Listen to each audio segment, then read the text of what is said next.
urgent calls for bridging the climate financing gap. This event is organized in partnership with Overseas Development Institute, ODI Global.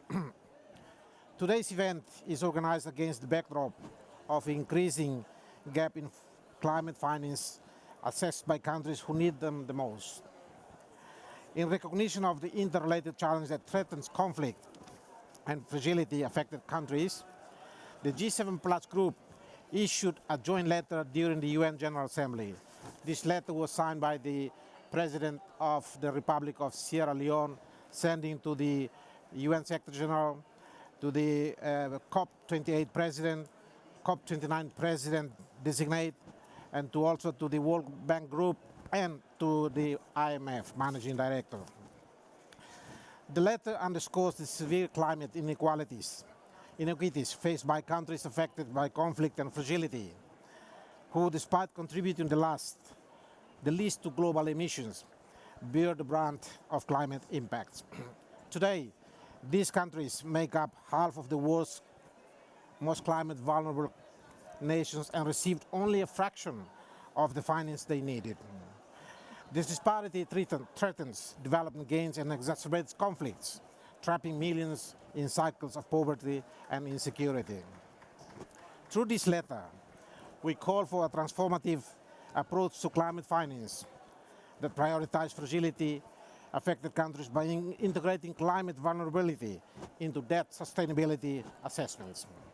Among other requests, it calls for doubling adaptation finance for these states by 2026, stating clear annual milestones toward closing the adaptation finance gap by 2030 and simplifying access to these critical funds.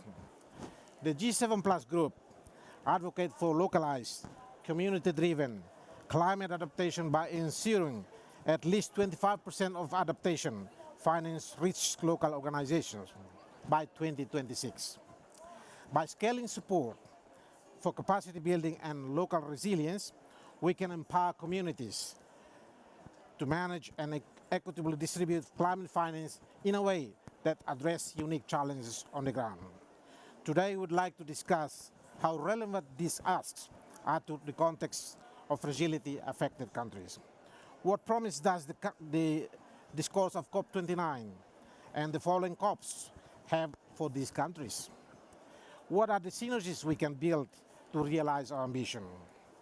Before I introduce the distinguished panels, allow me to call upon Mr. Lindsay from the World Bank and to set the stage by understanding the scale of the climate finance needs for fragile and conflict-affected countries. Therefore, Mr. Lindsay will be able to provide us an overview of the status quo. Mr. Lindsay, as a multilateral institution, the World Bank is well placed to share insights on this critical issue. Could you please provide an estimate of the climate finance funding gap for these countries relative to other low-income countries? First question. Secondly, are there specific solutions and entry points that can help scale up access to climate finance in countries affected by fragility, conflict, and violence? So, Ms. Lindsay, the floor is yours. And you have 5 to 7 minutes. Thank you. Thank you so much. Just to check you can hear me okay? Great. So the organizers today just asked me to give an overview of the scale of the adaptation finance gap. And I wanted to do that by showing a series of 4 graphs. And these graphs sort of tell a story. They're sort of the chapters in seeking to understand and quantify the nature of this adaptation finance gap in fragile and conflict-affected countries.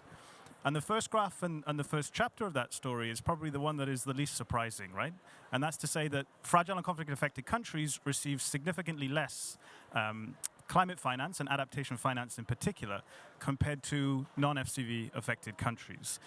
My team and I in the World Bank did a study over the summer. We tried to quantify that gap. And you can see some of the insights that are here in this graph, right? So this is per capita financing, and it's done at a group level. And you can see the non-FCS group of countries, which in the World Bank we have a fragile and conflict-affected situations list of countries. That's the red group. And you can see that over time, both the FCS and non-FCS groups have increased quite substantively. But there's a significant lag. There's a big gap between the FCS and non-FCS settings, right? In fact, it's actually about 65% less adaptation finance is received by FCS countries compared to lower income countries, including the non-FCS group of countries we have here. So it is a significant gap, right? Both are increasing in terms of the amount of financing received, but there is this gap that really does need to be closed. The other thing we wanted to check, because we weren't sure also if this is a symptom of wider development financing issues as well. So we did the same, excluding climate financing and looking at development financing to see if there is a similar gap. As you can see here on this graph here, there isn't, right? We see relative parity. In fact, the non-FCS, exactly, you can sort of see it here, right? So the trends kind of follow each other, and it's quite dissimilar to what we see from the climate finance side. So that's quite a shocking trend, something that clearly maybe isn't unique to climate financing, but it's something that does need to be addressed quite sincerely. The second chapter in the story, via that second graph, is that I want to remind you that not all fragile and conflict-affected countries are the same, so we shouldn't be treating them in the same way, right? Again, if we do a breakdown of per capita finance received, this is using 2020 data, you can see that non-FCS countries, so low-income, non-fragile and conflict-affected countries, receive about $7 per person per year. If we look at fragile countries, so these tend to be places where we don't have conflict per se, but where we see issues of institutional fragility or social fragility, that number drops to about $5 per person. So significantly less, but still not as much as we see with the larger drop in that last category for high intensity conflict areas. So this tends to be places where you have humanitarian situations ongoing, where you have active war, and it's obviously very difficult to be able to channel financing to. But obviously, this is also a place where you have the most vulnerable in terms of people affected by the impacts of climate change. So you can see here, significant disparities across all FCS countries. But it really is some countries, especially high intensity conflict areas, that really struggle the most. So we're halfway through the story. Let me take you to chapter 3 then, right? And that's to try and add a little bit of nuance here. And this is probably the most important one, because I think there's really a paradox, a mismatch when you talk about adaptation finance in fragile and conflict-affected settings. We tried to look, and obviously it's quite hard to quantify vulnerability to climate change, but one of the most common used measures is the ND gain index that's used by University of Notre Dame. And here you can see all the list of FCS-listed countries on the graph, so each one of those are dots here. And we also tried to plot how vulnerable they are to the impacts of climate change, recognizing that not all countries, again, are equal. And what we would expect is a line that goes from the bottom left-hand corner of that graph to the top right-hand corner, showing that more vulnerable countries should be receiving higher per capita financing. What we see is actually a flat line. There's no correlation with the vulnerability of a country that it has to the amount of financing it receives. Actually, if you get a protractor out, you could probably see it's slightly negative, right? So again, a very worrying trend, something that really does need to be addressed.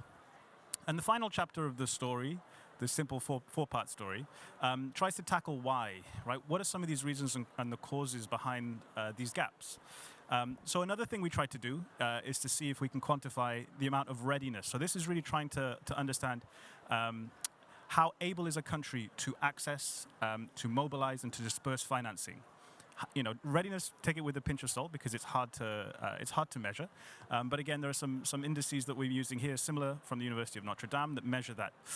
And this is the line we were expecting in the last graph, right? Bottom left to top right, a very, very strong correlation.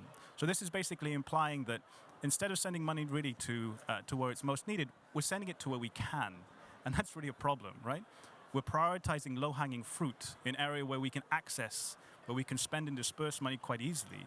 And it's the places that are the hardest to reach but are still the most vulnerable, where we still have that last-mile challenge of getting financing to.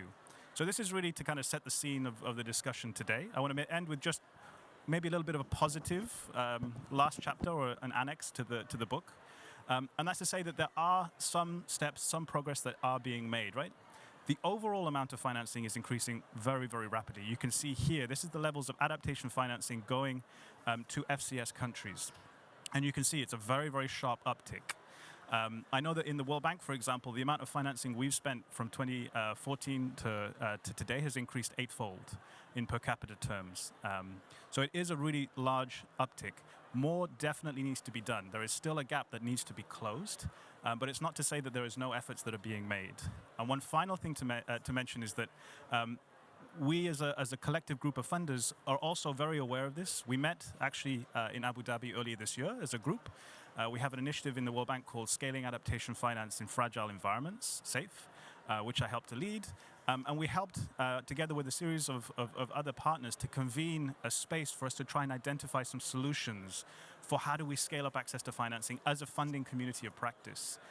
We launched a note that came out last week. I won't go through it in detail because we don't have time, but just to say that there were a series of targeted solutions where we really tried to hone in specifically on what can we do to address some of these bottlenecks. So I'm happy to talk about some of those later on, maybe in the questions and answers. I encourage you as well to please have a look out for the report. But hopefully this gives you a sense as well of the challenge we face and also some of the solutions that we've identified and really hope to push for over the next few months and years. Thank you. Thank you very much, Ms. Lindsay. Please take your seat. So that is the part that Ms. Lindsay is giving you, setting the stage for us later on.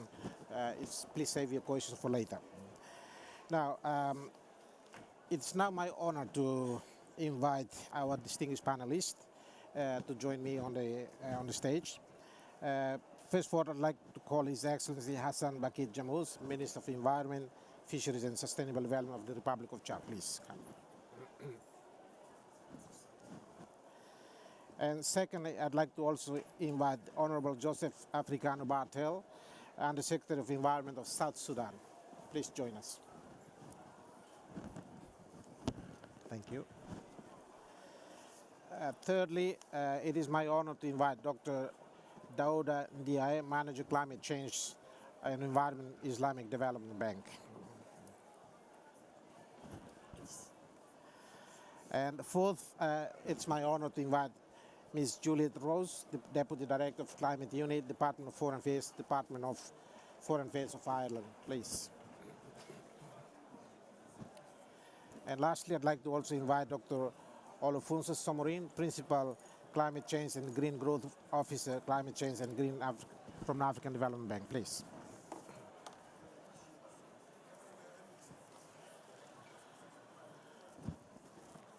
Ladies and gentlemen, we now have a distinguished panel, a range of speakers from different backgrounds and different agencies, so it will be a very enriching discussion.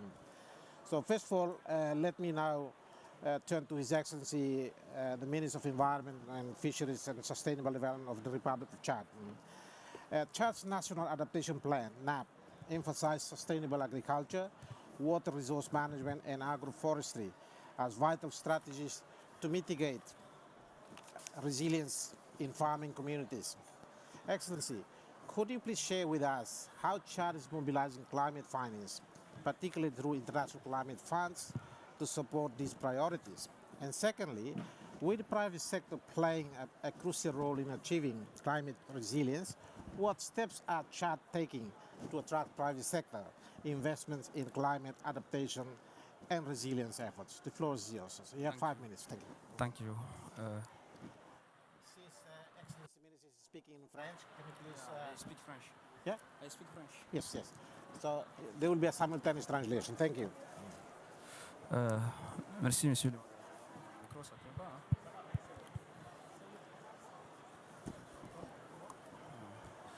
Monsieur le modérateur, merci beaucoup pour l'opportunité que vous nous accordez pour exposer la façon dont nous recevons le finance au Tchad.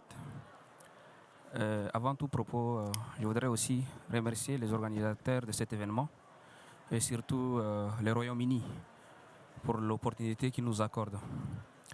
Le financement climatique, comme vous le savez, est un défi pour le Tchad. Le Tchad est très confronté. Notamment, cela est dû aux inondations.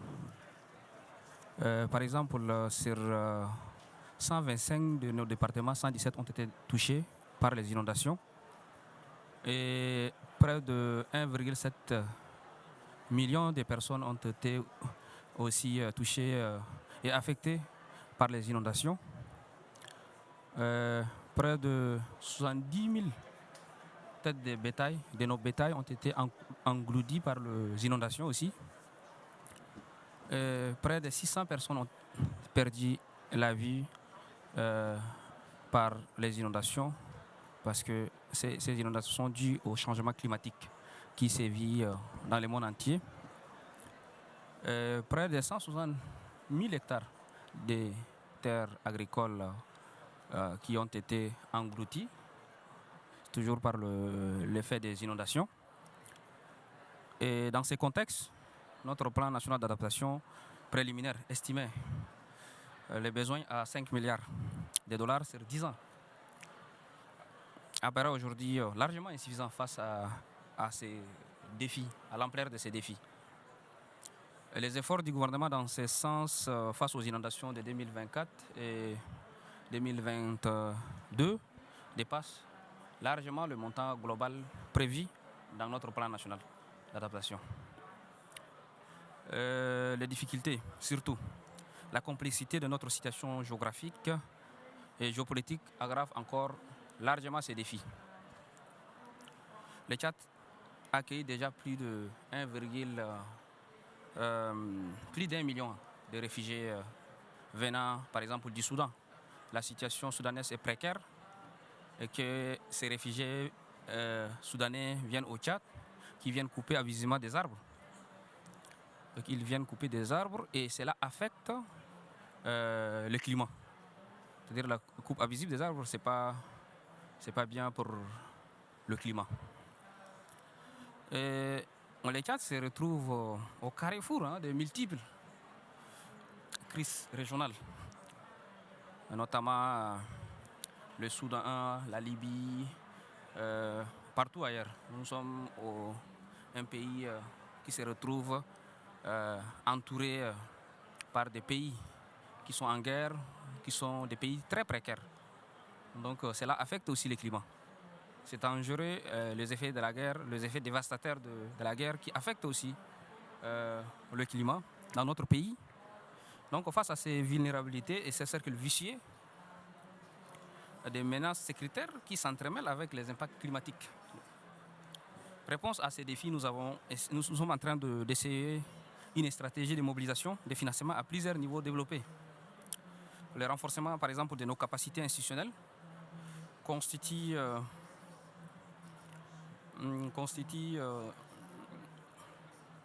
une première priorité pour notre gouvernement. Maintenant, pour accéder au financement nécessaire, nous avons des difficultés. Ces difficultés sont entre autres la complexité des procédures. Donc les procédures sont très longues et très difficiles aussi pour avoir accès aux financements internationaux, notamment les financements des Nations Unies. Les processus d'accréditation sont longs, complexes et procéduriers. Et là, ça entrave aussi notre accès au financement. Et les exigences de confinement sont souvent réalistes.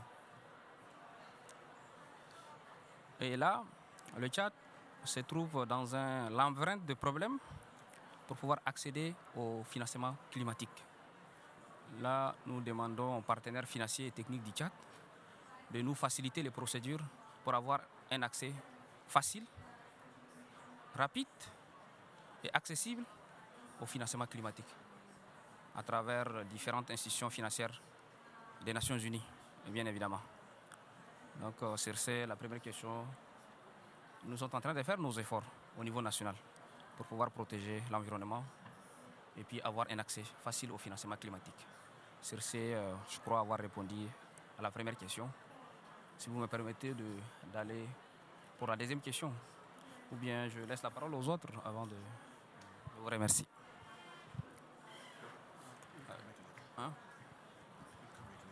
Thank you.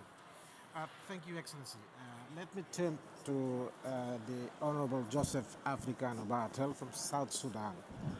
You listened to the presentation from His Excellency Minister from Chad, that Chad is receiving end of the refugees from Sudan or South Sudan. So South Sudan faces immense challenges from climate change with recurring droughts and devastating floods impacting communities and livelihoods across countries. According to the UNICEF's 2023 report on climate and displacement, a child born in South Sudan is 38 times more likely to be internally displaced by climate-related crises than a child in Europe or North America. These stark statistics highlights the severe disparities faced by conflict-affected and fragile countries like South Sudan. Excellency, could you please share South Sudan's aspiration regarding fair and accessible climate change, especially in light of the pressing need for adaptation and resilience in such vulnerable contexts? Additionally, what are South Sudan's strategic priorities for addressing the climate financing gap, and what specific challenge does the country face in navigating this complex process often associated with accessing international climate funds? The floor is yours, sir. Okay, thank you. Before the exercises continue, may I remind the audience to scan the barcode here to listen to the simultaneous interpretation. Thank you. Please. Okay, thank you for the question. All of you know that South Sudan is the youngest nation in Africa. We attained our independence in 2011 from Sudan after a protracted civil war of over 50 years. So when we attained independence, we expected that we will now get on the job of developing our country. Unfortunately, climate change became a reality, and also other conflicts in the area has impacted our own development agenda. Since 2019, we have been experiencing severe flooding, and over 3 million people were displaced. Over 2 million heads of cattle perished, and all these 3 million people have lost their livelihoods simply because we, as government, cannot control the weather. And we also did not, because our emissions are negligible. South Sudan has only 33 megawatts of power.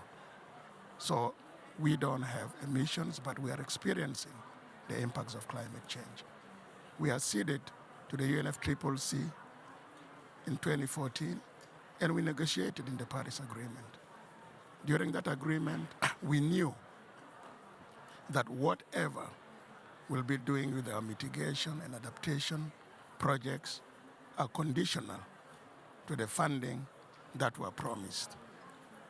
During COP21, developed country parties were supposed to raise $100 billion a year.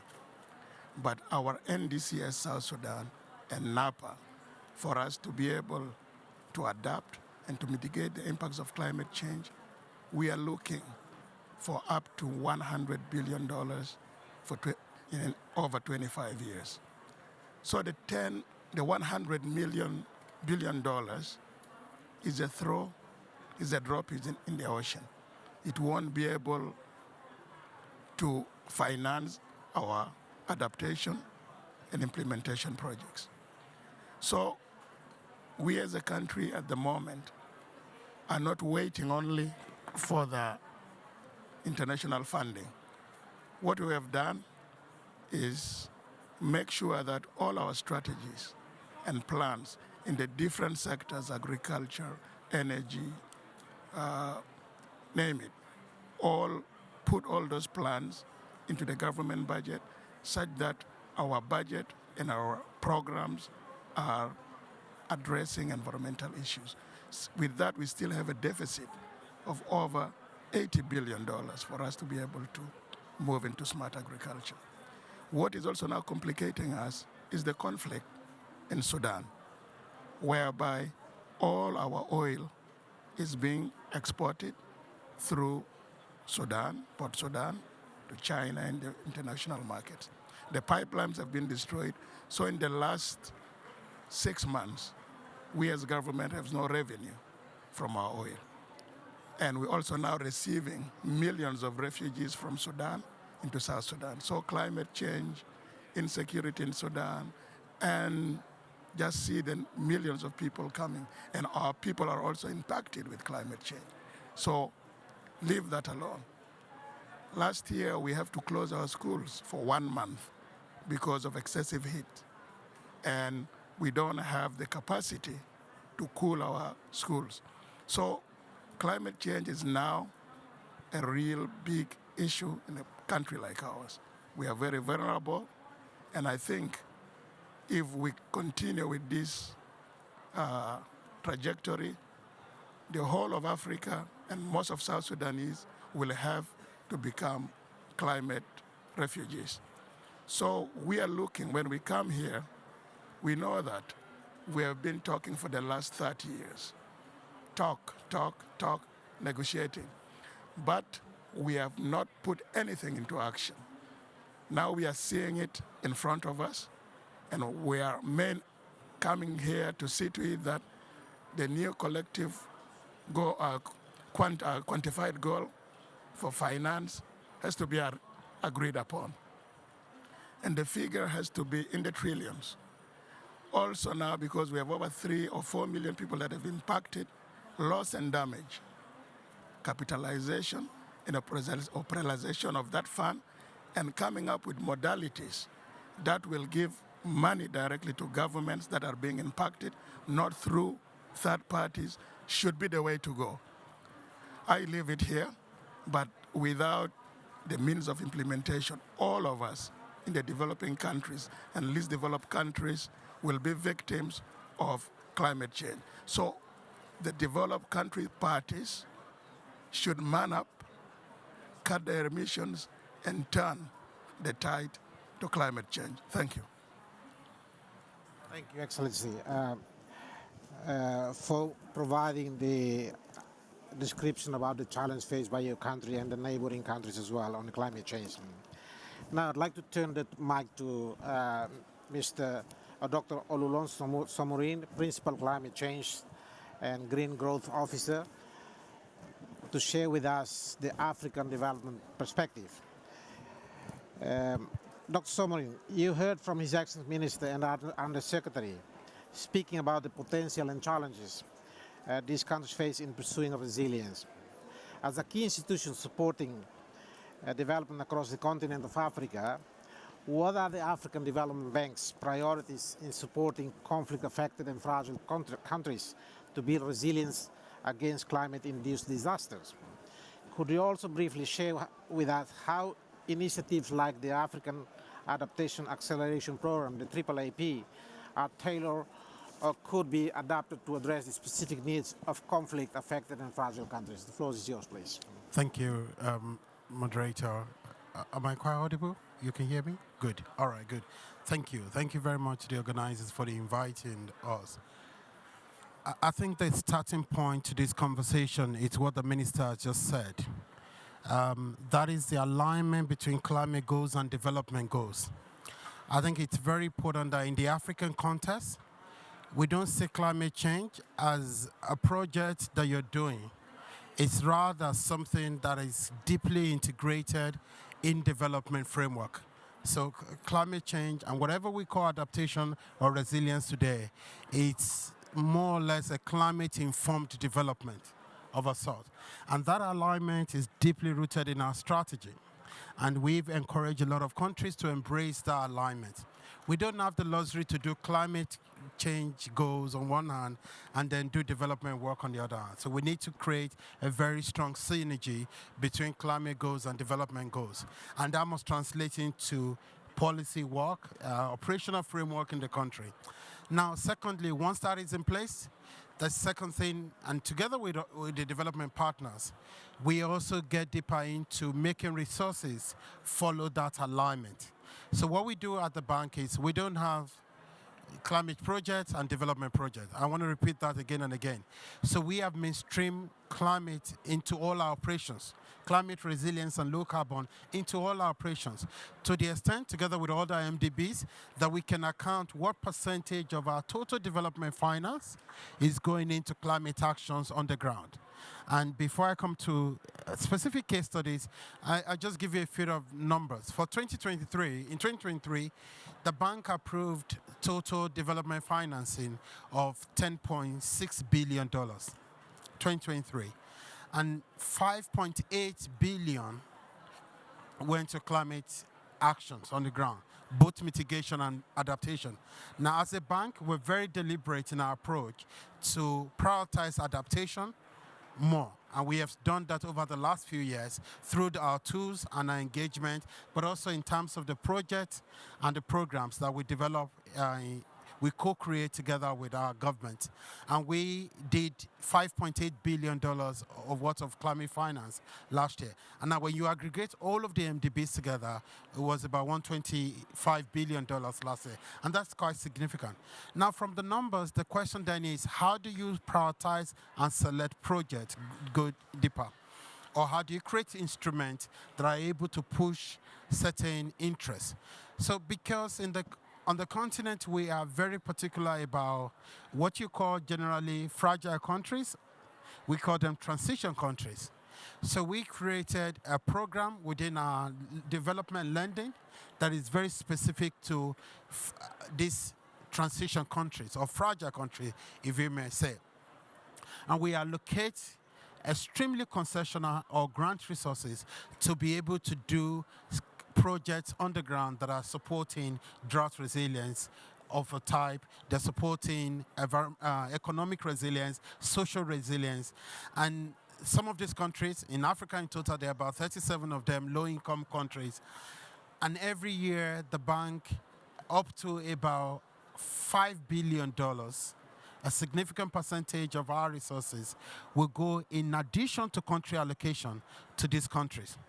So and also looking at what are the key drivers of fragility in these countries. And in this case, climate change for almost all of them. And I like the presentation because they are the lowest income countries. Unfortunately, they are not the countries receiving the highest resources. So the second thing that we did, beyond our traditional transition support facility, is we also created a climate action window. And we said, look, if a country is interested in specific activities within a normal project, and I use the word normal project, for climate resilience, particularly resilience, we're able to give grant resources over and above the traditional country allocation. And from that, we have been able to, we did a call for proposal. So many of the countries here may have heard about the climate action window. And we were deliberate that in the climate action window, that out of the total envelope, we decided that 75% of that will go into adaptation. Because when you also look at the NDCs of a lot of our countries, adaptation is a priority in the many African NDCs. And this is something that's very interesting. So out of our envelope of about $430 million, we decided 75% would be adaptation, which is about $320 million. So we have $320 million. We call for proposals out of 37 countries. It will interest you to know that we got proposal worth $4 billion. And we only had less than 10% of that. So there's also this notion that there are no good projects from Africa, or even low-income countries cannot develop good projects. And I think that is not entirely true. We saw very good proposals, but unfortunately the resources were not enough. And so we selected a few projects and were able to support through grant resources. But we also thought there is need to have a flagship program that puts adaptation at the very center of our operations, but also mobilize different sources of finance, blending grants and concessional loans together, but also inviting private sector in the adaptation space. And that is what led to the design, together with Global Center on Adaptation, what we call the AAAP. Thank you for referencing that. Now, we set out to do $25 billion in 5 years. So on average, $5 billion per year. Well, unfortunately, as of today, 4 years into the program, we've managed to do $10 billion. But obviously, they're going to be phase 2 of it, and we need to continue, and there are lessons to learn. I want to leave you with one thing, and I think it's very important that we encourage a lot of government resources that are going towards disaster risk management that are going towards reactive approaches to disaster or humanitarian crisis to find a balance with long-term development needs of the country. So that divide of humanitarian crisis and development crisis is very important. Number two, it's also important that we are able to use our limited resources to crowd in other types of resources important for our engagement. So a lot of private sector players are not involved in adaptation. Then the question is, how do we use these grant resources or concessional resources to de-risk, provide guarantees to de-risk capital from private capital? It's learning by doing. We're not there yet, but at least the work that is ongoing, that is very particular about driving this innovation on the continent is very important. I'll keep it there. Thank you. Thank you, Dr. Samarin, for providing us the perspective of the African Development Bank. And I know that ministers and the politicians here, they listen to what you have just described, and then I leave to you later on for discussion. It's now my honor to turn on to Dr. Dauda Ndiaye from the Islamic Development Bank, which has been a vital supporter of conflict-affected countries. Dr. Ndiaye, as one of the key institutions assisting these vulnerable states, could you please share with us how the Islamic Development Bank is supporting climate resilience investments, specifically in fragile settings? Are there any plans to develop tailored financial products, such as concessional loans or grants, that address the unique challenges of these countries, similar to what African Development Bank just described? The floor is yours. Thank you. Thank you very much, and thank you for the invitation. The comparison with the African Development Bank made me smile a little bit. We are a bank from the global south. Maybe that's what differentiates the Islamic Development Bank. And I will start with your last question, is the availability of concessional resources. It's very difficult for us to deploy grants. We have limited grant resources available, and at the same time, if you look at our level of financing, when we analyzed, looking only at the criteria of fragility, and knowing that out of the 57 member countries that we have, you have at least 31 that are considered as fragile and counting. So you could see that in terms of numbers, we were not doing as bad as, if you look at development financing or even climate financing. But when you look at how many of those fragile countries, so-called fragile countries, were receiving the bulk of the climate finance, then you could see a disparity. You would see that it was only a number of them, and it was based on their, absorption capacity, on their capacity to receive funds. Those were the most able to receive, to have access to our climate finance. So we are not doing bad when it comes to climate finance. We had last year 46% of our investment being climate finance. We had approvals of 4.5 billion US dollars, and out of which 2.1 were climate finance. Historically, we have done at least 50% of our climate finance as adaptation finance, if you look at the last 5 years. But last year it was less. With the increase of our operations, you could see that we are getting back to more or less the normal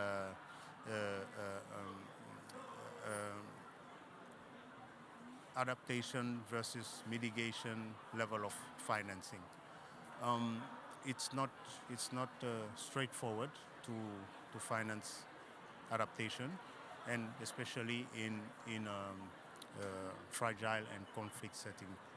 So now, what was very interesting in the slide that was shown earlier is that when you look at development finance, you could see that you have more or less the same curve that was going, and it's basically that you looking at the issues of capacity. And I think His Excellency earlier talked about issues of security, issues of other organizational issues that will make it very difficult to absorb the level of financing that is needed. You can approve a $100 million project or 200 million, but then when you come back 3 years later, only 3 million maybe might get disbursed. So that's the main issue. How we are trying to tackle it at ISDB, we have developed specific guidance on procurement for fragile and conflict settings. We are looking at deploying more procurement officers in the field. We are looking at having more partnerships with entities that are on the ground, because these organizations on the ground, those are the most capable to execute the activities on the ground. When it comes to financial instruments, we have our Islamic finance products. At the same time, we have concessional finance that is for low and middle income, for LDCs. It's not specific to fragile countries, but it's for LDCs. We have limited concessional resources, and we have also access to the climate funds that help us as well in deploying the resources on the ground. Lastly, maybe we're working with the UNDP. We had a report on Takaful, which is Islamic finance insurance. Takaful will help in addressing these risks in providing guarantees for small farmers in these countries, and we feel that it will be very important to develop this product in the future. Thank you. Thank you, Dr. Ndiaye, for this insightful description of the things that the Islamic Development Bank is doing in Africa. Now I'd like to turn to Ms. Juliet Rose, the Department of Foreign Affairs of Ireland. We know that Ireland has been a strong advocate for climate justice, particularly for vulnerable communities.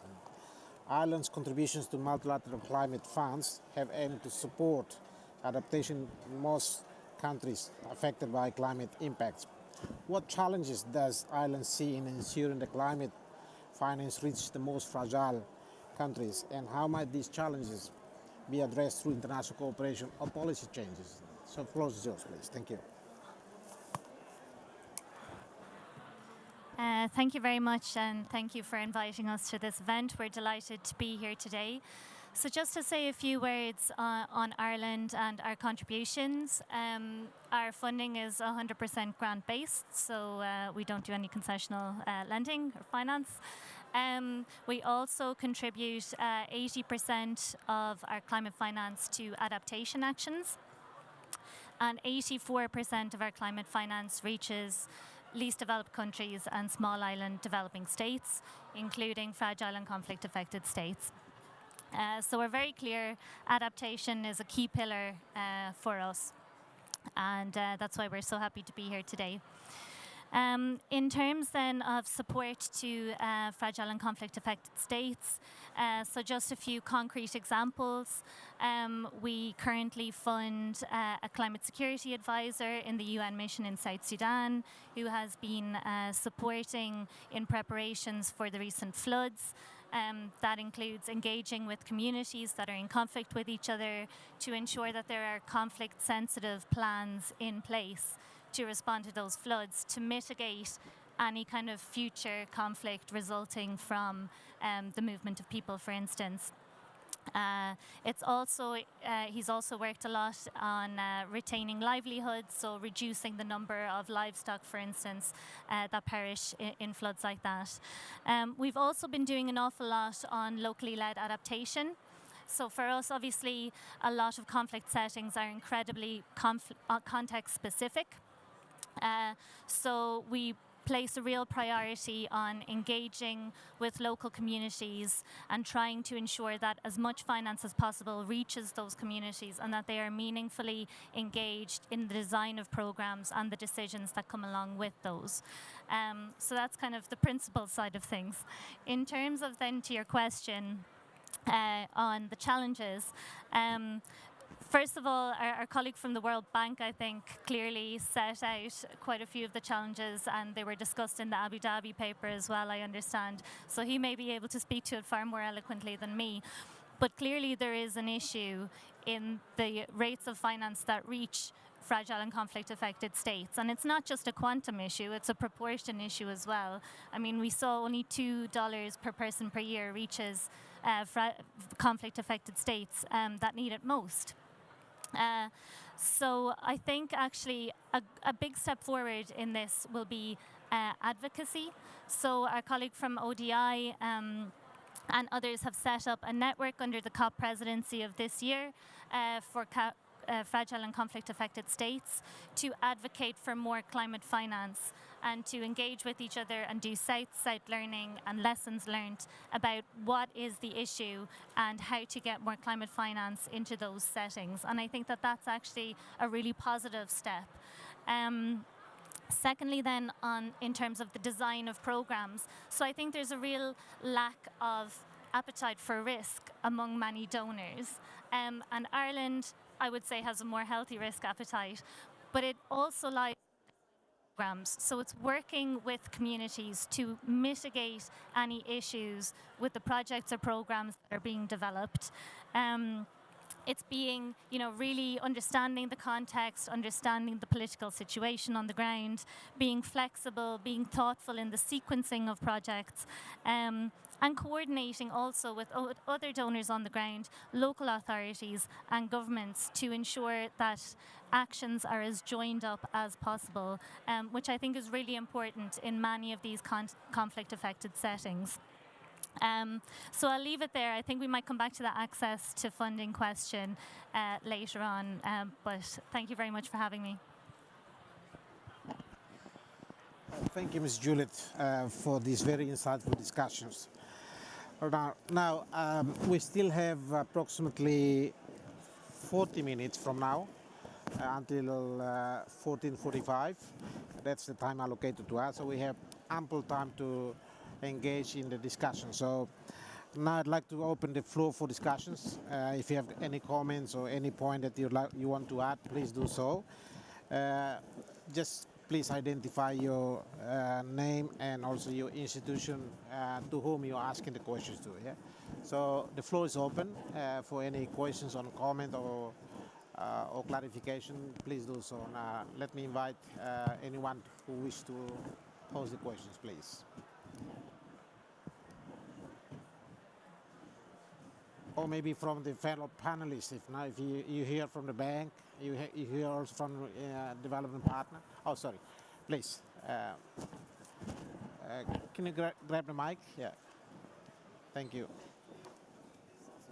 Sorry. Yeah. Thank you. Yeah. So thank you very much. I'm Michael Nabi from Sierra Leone.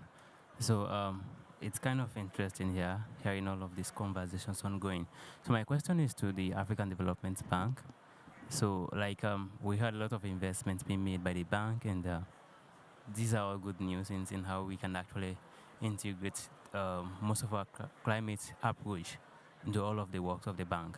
So I would love to know how do you actually do the monitoring system in saying that most of these investments are really met, in saying we get the kind of impact required from the project that you might actually want. to implement. Like you see, people mostly write for proposals, but what they put forth cannot be implemented when you visit the ground. So I would love to know like how you do your monitoring system to track progress on what you invest in, because this is the key thing that I am really interested in. Not only like giving out the money, the fund to the government or to institutions, but how is this investment being tracked to see that this money is really well deserved and people are actually utilizing it well. Thank you. Can I take some more questions before I give? Yeah, one from here and one from there, please. Yeah. And one from the front. So 3 more, yeah, please. Thank you very much. Wow. More, please. I'll go by one, please, sir. Thank you. Thank you very much. My name is Abdul Hadi Achakzai. I am attending CAP conference from Afghanistan. As you know, Afghanistan is one of the most vulnerable countries in the world. It is among the 6 countries which is most vulnerable to the climate change. So my question is specifically from the Islamic Development Bank representative here, that you mentioned that you are working in least developed countries, LDC. So Afghanistan is also among the least developed countries.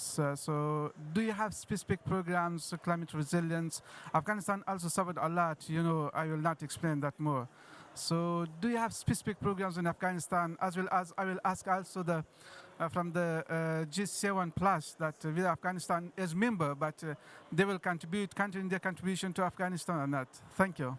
But this could be later. Thank you. Yes, let me turn to the gentleman there, please. Yeah, thank you. My name is Ndugwa Hassan. I'm from Uganda, but I'm also representing the Kofi Annan Foundation. Yeah, my question, I think, goes to all the banks there. I'm wondering, when we say vulnerable, the most vulnerable people, I know we are talking about states now, fragile states, but do we ensure that we actually reach the most vulnerable? And in terms of, I'm speaking in terms of youth and women who are, affected, and refugees as well. Of course, we've spoken about them, but when you look at the impacts of climate change and conflict, they actually affect more youth, children, and women. So are we targeting those in our programs, or are we just, fragile states and giving the funds to states to implement? Thank you. Let me go to the gentleman in the back. Yeah. To whom your question addressed, please. Yeah. Hi, good afternoon. My name is Jeremy Vetrevald. I work with Impact Initiatives. We do research in crisis context. My question was to the bank in terms of prioritization of your investments. I think the research highlighted the fact that we're not investing where the needs are most vulnerable, and I think this relates to a few questions from the other intervenants. And I was wondering if someone from the bank could reflect a bit on how they've prioritized their investments geographically in terms of ensuring those funds go where it's most needed and where it's not where it's most convenient based on the research. Thank you very much. Gentleman there, and then come to you, and they will pass to the panel, please. Thank you. Let's collect one more. Okay. Bonjour. Oui, bonjour, je m'appelle Chaïbou Issa Ramadan, je suis du Tchad et ma question s'adresse également aux banques, particulièrement la Banque africaine de développement, par rapport à son programme Takaful, qui vise également, à mon avis, à faire de l'assurance pour les petits fermiers. J'aimerais savoir, est-ce qu'il s'agit de l'assurance agricole et est-ce que cette démarche est également valable pour certains pays tels que le Tchad? Est-ce que le Tchad est éligible, parce qu'il y a la BAT qui existe au Tchad, est-ce que le Tchad est éligible à cette assurance agricole? Voilà, merci. Yes, I Last one.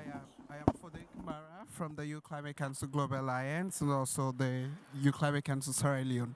I mean, a lot of the funding given by these development banks is to state institutions and maybe big international organizations, and access to the funding because of, too much rigid and bureaucratic processes do not really get to the most vulnerable people. And for young people, access to finance been really a challenge for implementing activities. And so my question is, what are the banks doing to ensure maybe there are simpler models of finance that local communities and young people can have access to be able to implement local-led initiatives and youth-led initiatives? Thank you for those questions. It appears to me that most of the questions are addressed to African Development Bank, Islamic Development Bank, and also the World Bank. So I'll give the three of you to answer consecutively, and then I'll also give the chance to Excellency Ministers and Deputy Ministers to also add your perspective, please. Yeah. So African Development Bank. Go ahead. Thank you. I'm sure that you were not strange to these questions. we definitely were expecting them. I'm going to take a few. And first and foremost, thank you. These questions are very, very important and very relevant. First, it's important to understand that there are things you have to do very well at the level of conceptualization and design. And if you get it wrong then, even if you have the best implementation system in place, you may not achieve the right results. So it's very important. In the same hand as well, there are things you have to do, even when you have the best design, project design, program design, if you don't have an implementation structure that is fit for purpose, you may not get the right result. So, and this is going to speak to both what do we do on the learning side, on tracking the impact on the ground, but also what do we do on prioritization. So let's speak the first part of quality at design. The question about how do we do prioritization of projects is very important. So for us at the AFDB, in every fragile country or FCV country, we actually undertake what we call fragility assessment. It's a very detailed engagement, highly engaged piece of work, and sometimes very expensive, where we bring a lot of stakeholders together, engaged over a period of time to understand the drivers of fragility, but also what are the sources of resilience in those countries. And ultimately engage in what will be considered to be key projects needed over a period of, say, 5 years or 3 years, based on the funding cycle. That piece of work is extremely important. On fragility assessment, I'm based in our East Africa office in Nairobi, where I'm the head of climate change. And before now, I used to be the head of fragility in the region. And over the last decade, I've done these two together. And the fragility assessment helps us to understand approaches, because you can either develop projects that are targeted at addressing drivers, or you can develop projects that are targeting increasing sources of resilience. Even in the most fragile of countries, there are still pockets of sources of resilience, and you can build on that in your intervention. So that piece of work, combined with country analytics, which you do to develop a strategy document, it's very important in understand how we prioritize projects. And we cannot, and this is not a consultant coming in writing a paper. We're talking of a stakeholder engagement with government and non-state actors over some of the funds, but also on what we need to do differently. So that is the first part. The other part of it is that even when we come to projects that have been identified, and we can all agree in this room that there will never be enough resources to do everything right now. So we have to take and undertake prioritization exercise with few projects. And those projects that we've been identified, even at the design level, for us, our project cycle requires that there is at least 3 interventions, 3 layers of intervention in FCV country before the project is approved. At the level of identification, at the level of preparation, and at the level of appraisal. Even when you design the project, you still go back to the country and negotiate the activities, implementation modalities, and we call all of the entry.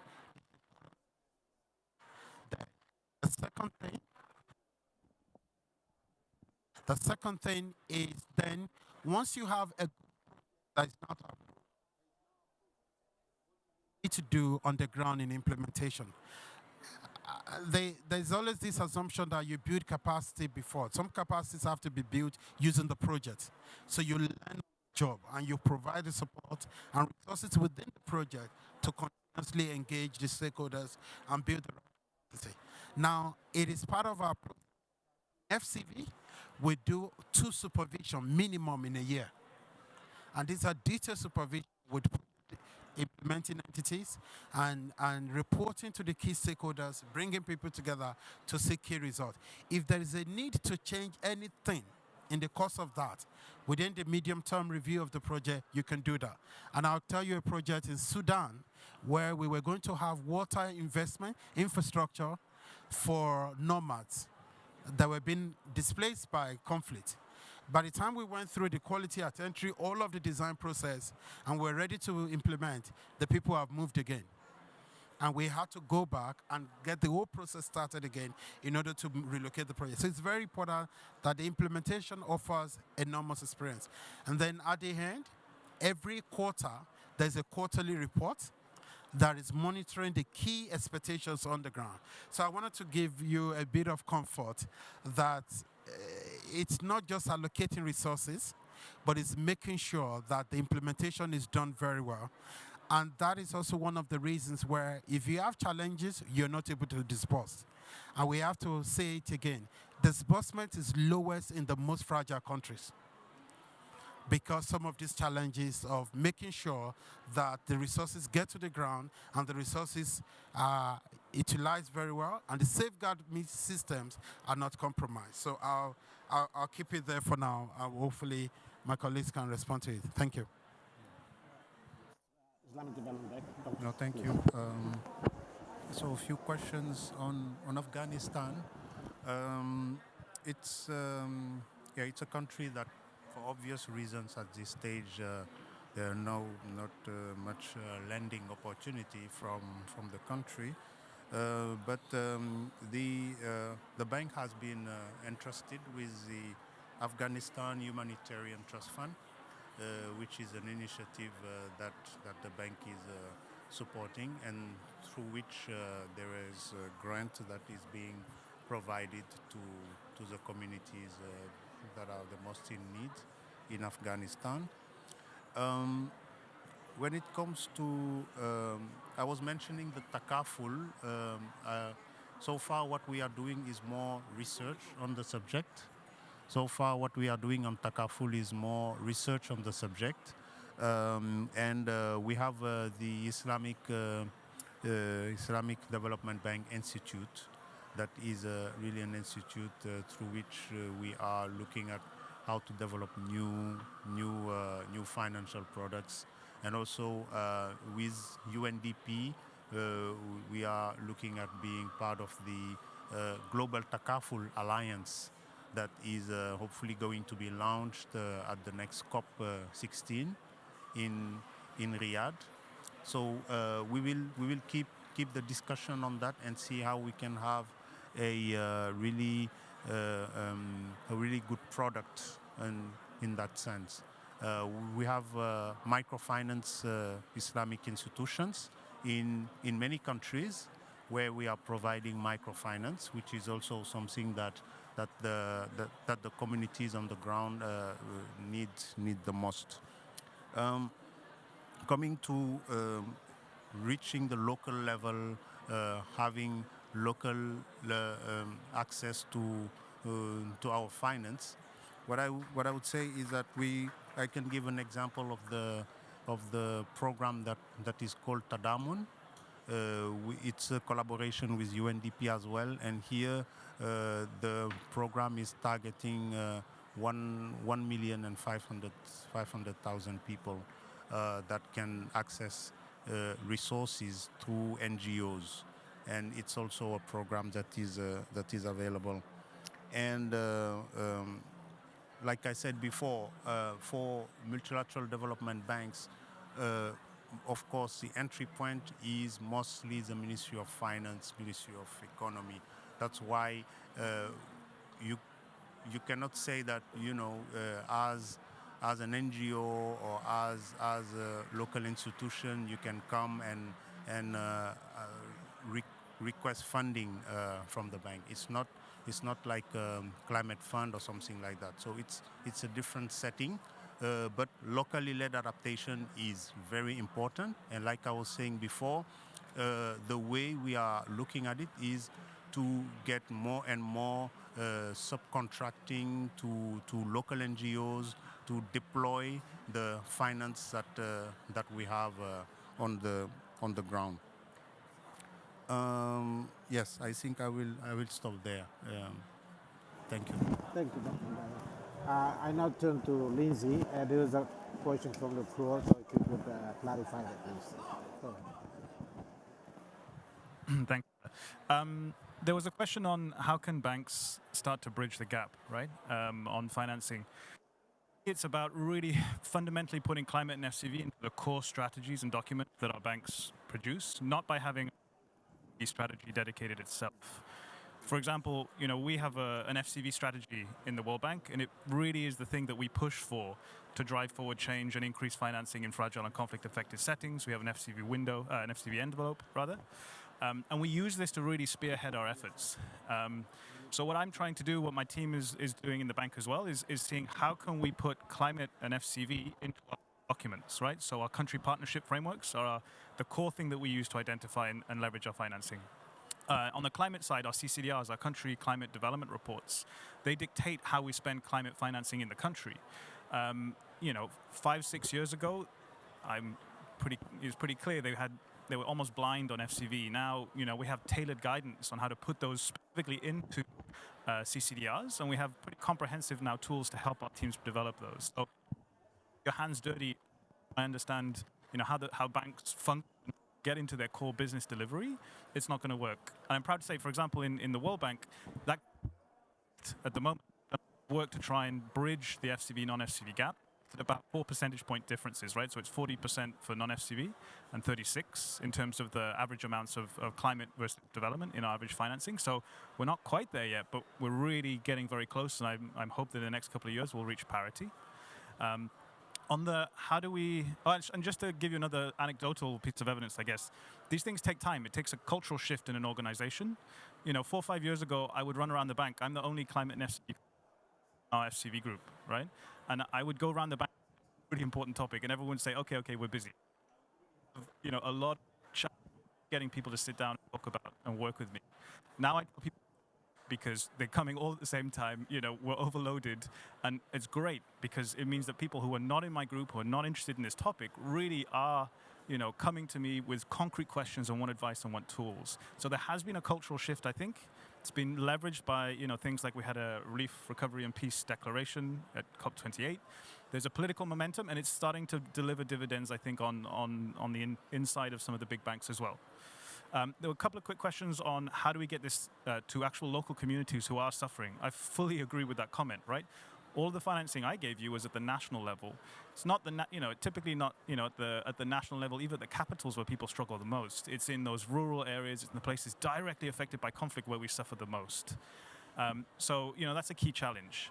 As Dauda also mentioned, we're a little bit hamstrung as MDBs because our mandate is to work with our clients who are national governments. So we have to spend a lot of time ourselves convincing, ministries of finance and others that localized access to financing is really, really important, and that the money that we use and that we prioritize factors in local communities, youth, gender, community-based access and groups, feature as a big part of it. So we spend a lot of time making sure that the money we do working with national governments really does prioritize that. I would say also, as Dauda mentioned, because of the modality of an MDB is to work through national governments, there's entry points for bilateral donors, there's entry points for climate funds that don't have the same restrictions.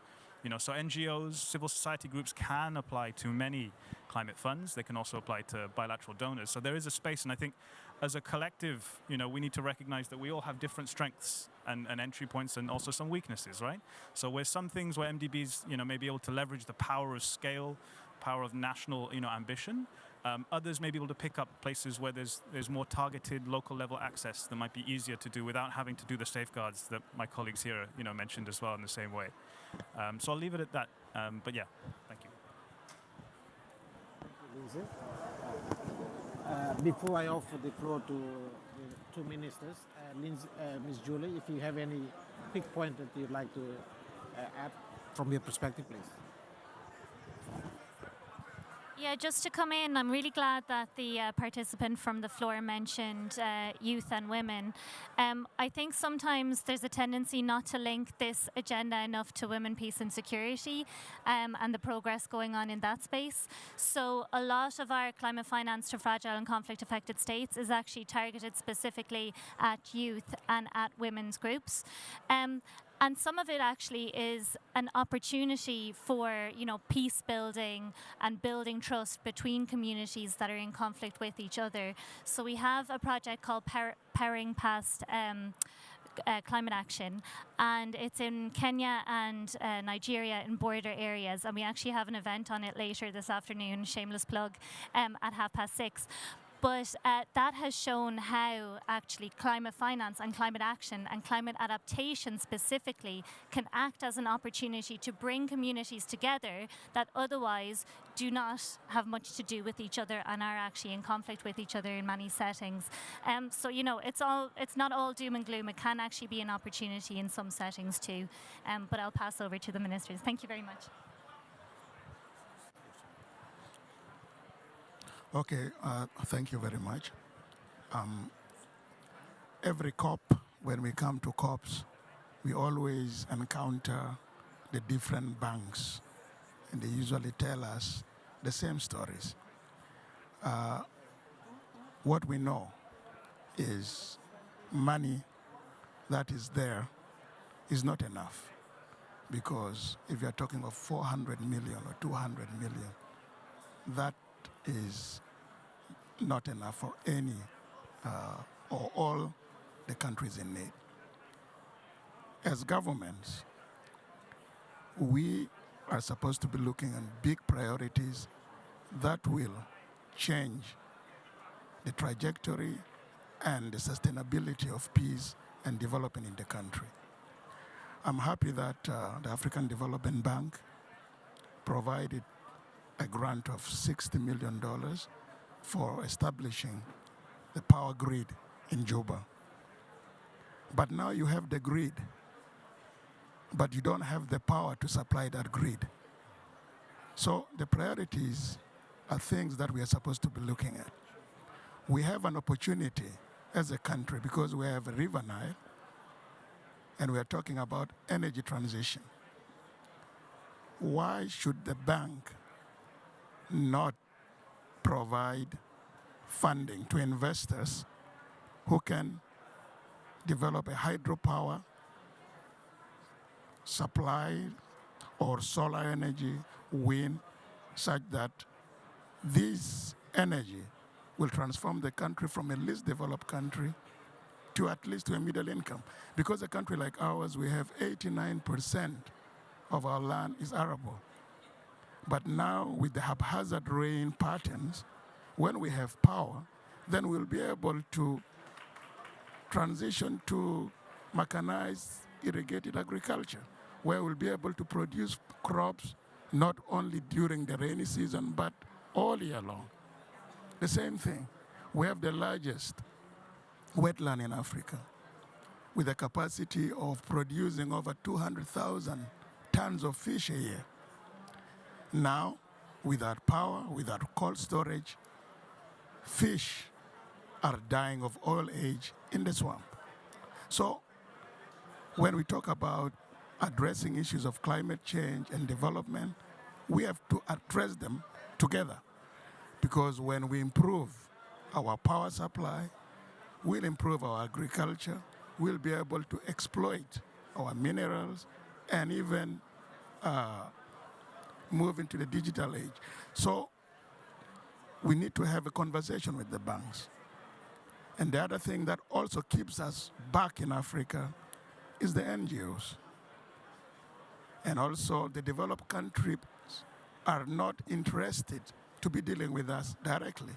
Even now with the climate finance, when we have a project, as South Sudan, that money that we get from the GCF or from Adaptation Fund or from GCF doesn't come to the government.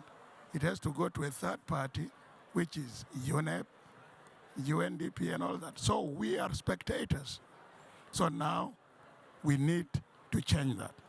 We as governments are supposed to be given the due respect because we are there representing our people. You will not, the UK or the US will not accept Oxfam to be running the affairs of government. And it's happening in our countries. So all these kind of things should change. But the most important thing is also the budget support for governments. Now we have 60% of our budget is deficit because our oil has stopped flowing to the market. So we'll try to look into these banks. How can you support our budget? Because through those budgets, we'll be able to implement our adaptation and mitigation projects.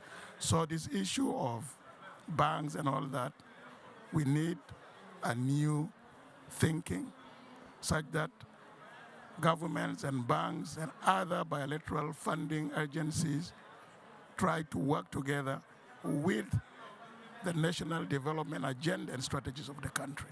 When you move out of that and try to simply say we just only want to go to that community and resolve their problem of water, you're only dealing with that community. But we want something that is national, that will change the trajectory of all these countries. Thank you. Thank you, Minister. Now I'd like to pass the floor to Excellency Minister from Chad to respond to the second point that you haven't delivered on the role of private sector in mitigating climate resilience, please.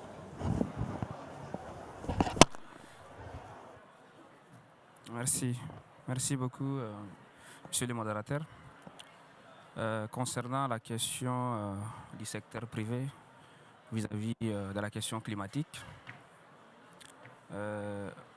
l'engagement au Tchad, le Tchad a pleinement conscience du rôle joué dans le renforcement de défis spécifiques de notre contexte. Nous avons entrepris quelques réformes réglementaires, institutionnelles, significatives pour faciliter l'engagement du secteur privé. Et cela inclut l'action d'un cadre juridique favorable aux investissements verts et la mise en place d'incitations fiscales ciblées. Notre objectif est de simplifier les procédures administratives tout en garantissant la sécurité juridique des investissements privés. Des secteurs prioritaires où le secteur privé peut jouer un rôle transformateur, par exemple l'agriculture résiliente au climat, les énergies renouvelables, particulièrement les solaires, qui est vraiment un palliatif. Les énergies, la gestion durable des ressources en eau, la restauration des écosystèmes. Ces secteurs offrent des opportunités concrètes d'investissement tout en contribuant à notre résilience climatique. Je vais revenir sur la question de la Grande Muraille Verte. Nous développons des partenaires innovants qui démontrent notre potentielle collaboration, par exemple la restauration des écosystèmes dans les bassins du lac Tchad et le programme d'agriculture résiliente face au climat crée des modèles reproductibles d'investissement durable. Et là, nous avons des défis importants qui persistent. Parmi ces défis, la perception du risque reste un obstacle majeur. Notre situation sécuritaire affecte la confiance des investisseurs. Le manque de données fiables complique l'évaluation des risques pour les investissements et les investisseurs aussi. Donc, comme solution, nous appelons à la création de mécanismes de garantie spécifiques pour les États, surtout très fragiles. Au développement d'instruments de réduction des risques adaptés et à un soutien renforcé pour le développement des projets bancables pour nos États fragiles. Et le Tchad est un État très fragile sur cette question. Donc la COP doit marquer un tournant décisif dans la matière dont nous abordons le financement climatique. Donc en grosso modo, en général, je voudrais dire que le Tchad est un État très vulnérable, très fragile face au changement climatique. Et cela dit à plusieurs facteurs, notamment la sécurité qui pose problème, surtout aux confins du lac Tchad, où nous sommes menacés par une secte nébuleuse, qui est la secte Boko Haram, qui nous menace de plein fouet. Il y a récemment quelques jours, quelques semaines, nous avons été attaqués aux confins du Tchad par la secte Boko Haram. Et nous demandons les financements rapides auprès de partenaires financiers et techniques du Tchad pour nous appuyer à régler ces problèmes.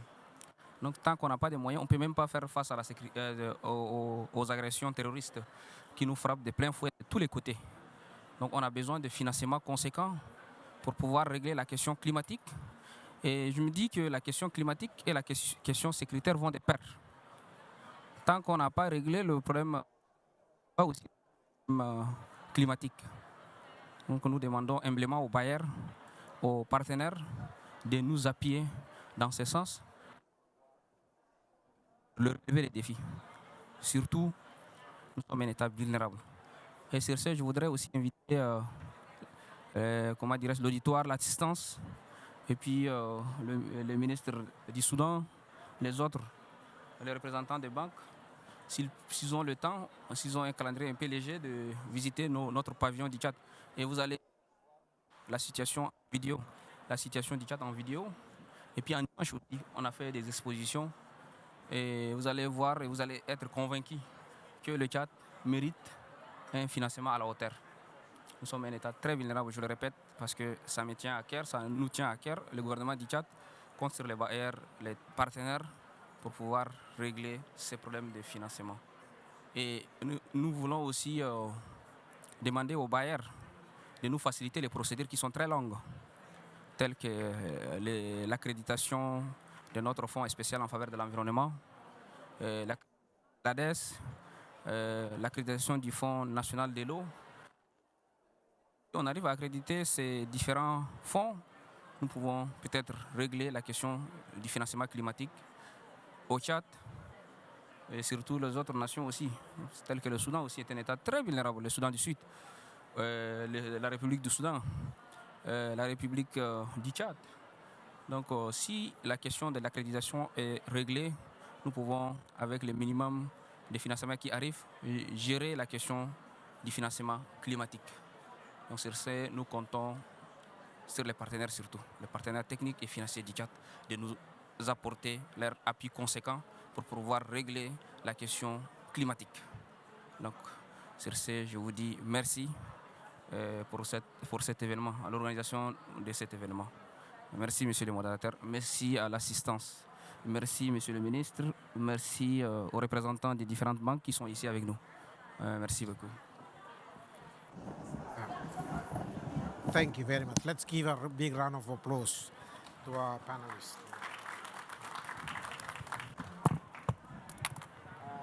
Before I conclude, I will not try to summarize such a rich and powerful discussion, including the invitation for the Minister of Chad to visit the Chad Pavilion to witness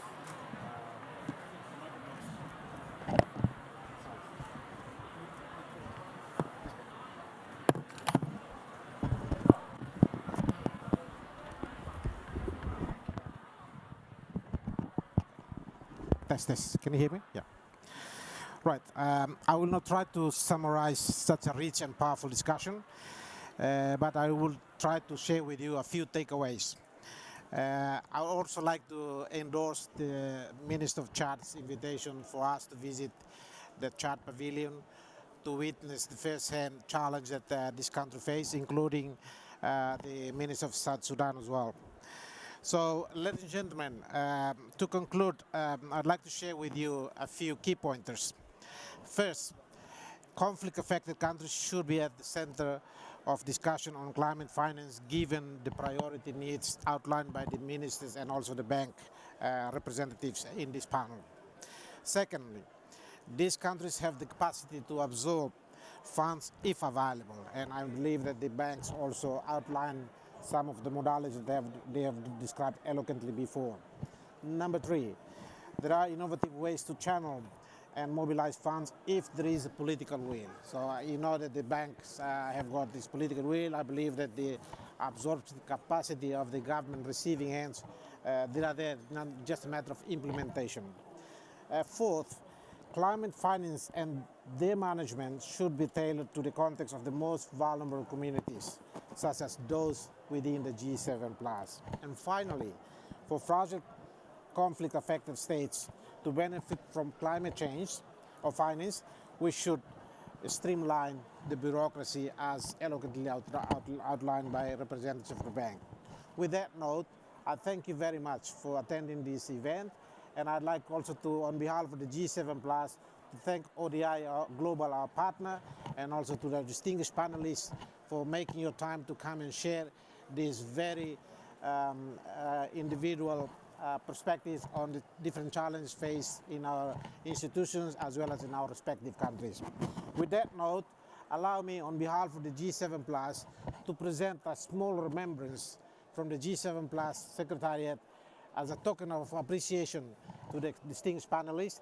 And with that note, I would like to invite our Deputy General Secretary and Chief Operation Officer to come forward to present this remembrance to our distinguished panel. So, Habib, can I ask you to come forward, please? Yeah. And as you can see here, we have a representative, a champion from Timor-Leste, who is also an activist on environmental thing from Timor-Leste. He's an artist. You can see the suit that he's wearing is tailored by the women from Timor-Leste, and this material is now recognized by the UNESCO as national heritage, cultural heritage. So allow me to present this to His Excellency Minister, please. Please step forward.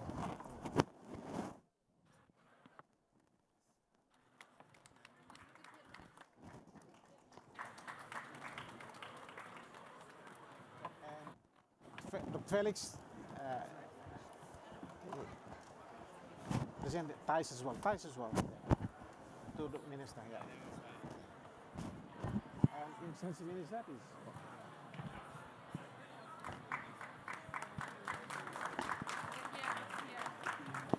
And now I'd like to ask yourself to present.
Thank you very much. Let's take a group photo, yeah?